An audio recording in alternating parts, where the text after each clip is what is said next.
from Sri Lanka Unites. We are joined here today with delegates from the University of Oklahoma who are here on an exchange visit to Sri Lanka organized by the university itself, partnered with the State Department and Sri Lanka Unites. All right, we are moving to our third guest today, and it's Miss Melodie joining with us. So thank you so much for being here with us. My pleasure.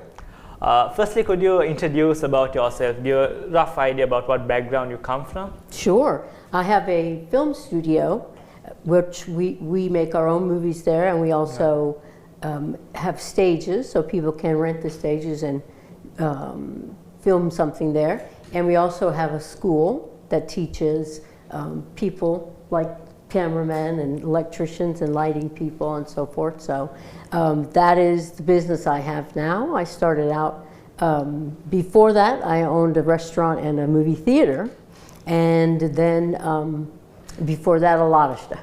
That's amazing, really.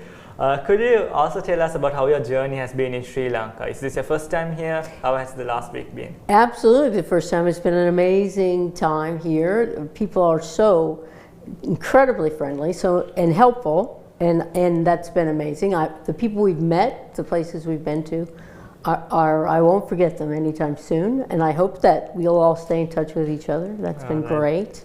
That's really great. That's nice coming from you. Speaking about your entrepreneurial journey, how has it been for you? What are like the major challenges that you faced coming through to where you are today? Mostly, I think I would have to say the challenges have been a lot of mine, because when I started the business I have now, even the one before that, I didn't have enough knowledge of that field to really go about it in a smart way. And so the challenge has been learning about it, taking the time, being patient to learn more about all the ins and outs of that business, and being a little more patient about not trying to do all of it all at once, starting out a little slower, maybe a little less than I should have, so that I wouldn't be so tired all the time and so worried all the time. So that's mostly been the challenge, I think. And of course the regular ones, like anybody else has, finding the money, making sure you make it go far enough, and that sort of thing. That's very interesting coming from you. Thank you. Could you also tell more about the Sri Lankan entrepreneurs? You've been meeting people over the last week, businessmen, entrepreneurs. What's your advice to them, especially with the given circumstances in the country? I was talking about this to Jeff and the others this morning because it's so hard, since we're coming from two different places. My country has their problems, of course, but not 30 years of civil war and a terrible inflation and so forth that you all have. So it's difficult for me to be able to say, don't keep at it, keep going, and that sort of thing, because I'm not in their shoes. What I would say is that no matter if you think you have a good product and you think you know what you're doing, make sure you do first, and then if you're confident in all that stuff, then find the money where you have to. If it's your family, if it's a bank, if it's a company, if it's outside your country, if you really believe in what you're going to do, if you think it's a good idea, and start out smaller if you need to, and start out. I mentioned to one gentleman at actually when we went to the university, we met a lot of entrepreneurs there, and make some samples of what you have and take it to a hotel and give it to them for nothing, and let them try it and see if they like it, which I bet they will.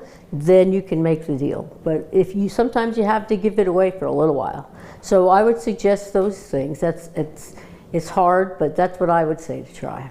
Yeah, that's a very interesting perspective out there.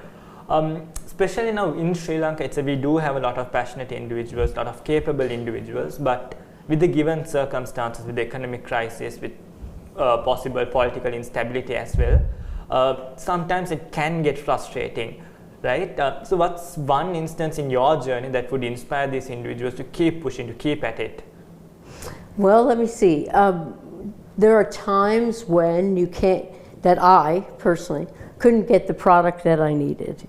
I couldn't find a supplier. I couldn't find someone that would be consistent about it.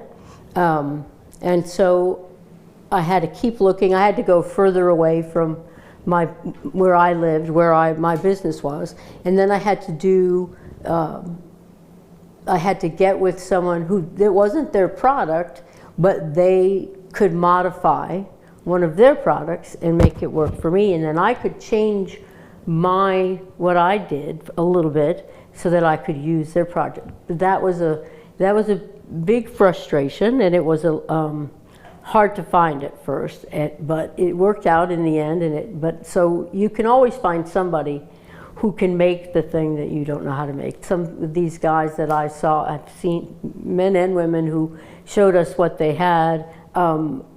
I know that people out there can make it for them and change it for them, and so I would say don't give up on that. Just keep looking, especially through your company and through others. I have no doubt you know someone that they could use to make their product, help them.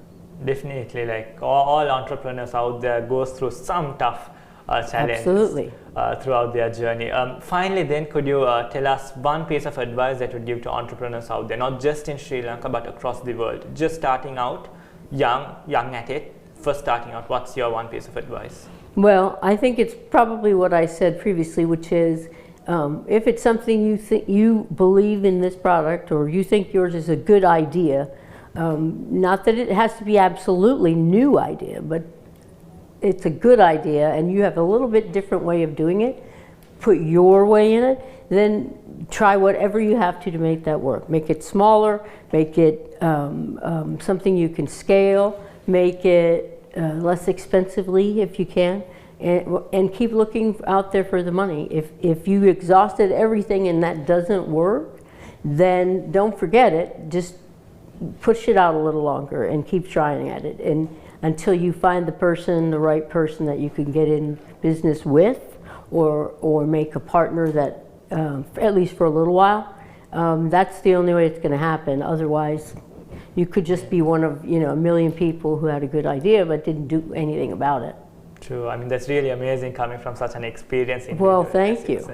Thank you so much for Absolutely, being with us. my pleasure. Thank you so much.